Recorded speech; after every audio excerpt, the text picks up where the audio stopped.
সন্দেশখালীর জেলিয়াখালিয়ার কাঠপোল এলাকায় জেলবন্দি বহিষ্কৃত তৃণমূল নেতা শেখ শাহজাহানের অনুগামীদের হাতে সম্প্রতি আক্রান্ত হয়েছিলেন বিজেপির কয়েকজন মহিলা কর্মী ও সমর্থক।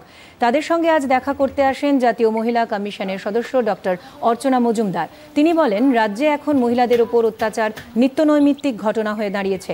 মহিলাদের নিরাপত্তা ও সম্মান বলে কিছু নেই।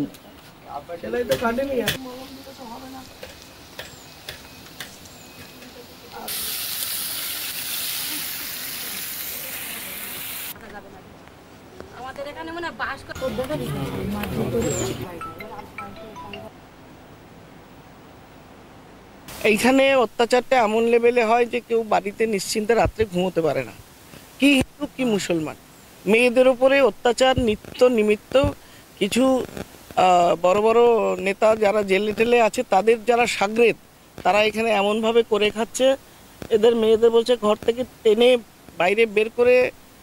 লাস্ট দিনের ইনসিডেন্ট যেটা হলো, আজকে 15 দিন, জামা কাপড় টেনে ছিঁড়ে ফেলে মাথায় মেরে, কারুর হাত পা ভেঙে, কারুর করে 4 জন মেডিকেলে, চিত্তরঞ্জন ন্যাশনাল মেডিকেল কলেজে গিয়ে ট্রিটমেন্ট হলো।